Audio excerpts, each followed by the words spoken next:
Unique, bien évidemment, nous avons partagé nos analyses et fait le bilan du deuxième tour de ces élections législatives. Qu'à l'heure où je vous parle, le résultat de ce deuxième tour des élections législatives est désormais clair et définitif.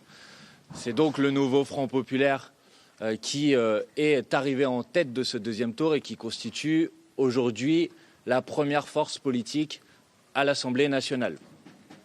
C'est une victoire immense et un grand espoir qui s'est levé, je crois, depuis hier soir partout dans le pays. C'est aussi une défaite sévère pour le camp macroniste, pour Emmanuel Macron et pour l'extrême droite qui, depuis plusieurs semaines maintenant, était annoncée comme étant en mesure demain de disposer d'une majorité absolue à l'Assemblée nationale. Dans ces circonstances, il ne peut pas être question que le maintien de Gabriel Attal à Matignon vienne effacer le vote des Françaises et des Français.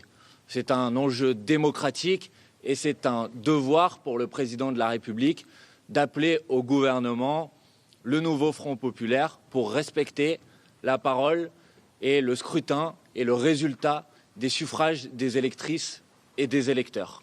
Aujourd'hui, nous nous préparons à gouverner, nous nous préparons à appliquer le programme qui est le nôtre. Demain, nous pouvons annuler immédiatement la retraite à 64 ans décidée il y a quelques mois par Emmanuel Macron.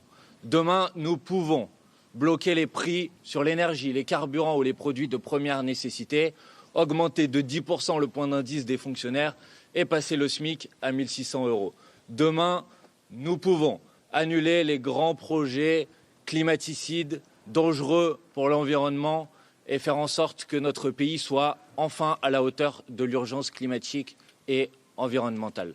C'est à cela que nous travaillons et en fin d'après-midi, nous nous réunirons avec les différentes formations du nouveau Front populaire pour continuer à tracer ce chemin, pour être fidèles à l'espoir qui s'est levé partout en France. Nous vous remercions et on se reparle pour les prochains épisodes. Eh bien, ça, vous verrez.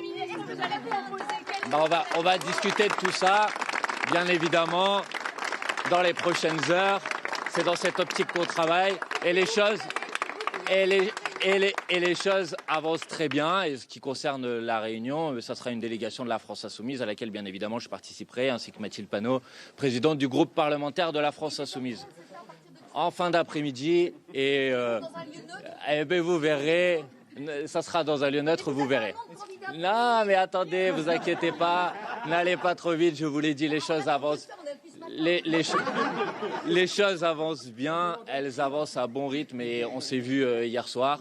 On a partagé, on s'est vu hier soir, on a partagé des analyses qui sont des analyses. On a partagé des analyses qui sont des analyses communes et je crois un objectif qui est un objectif commun, c'est faire en sorte que demain, à Matignon, au gouvernement, il y a un gouvernement du nouveau Front populaire pour appliquer le programme du nouveau Front populaire, rien que le programme du nouveau Front populaire et tout le programme du nouveau Front populaire. Et on discute de ça et on avance étape par étape. Mais en tout cas, on est satisfait, heureux de la victoire d'hier et les choses avancent pour l'instant très bien. Bon courage à vous.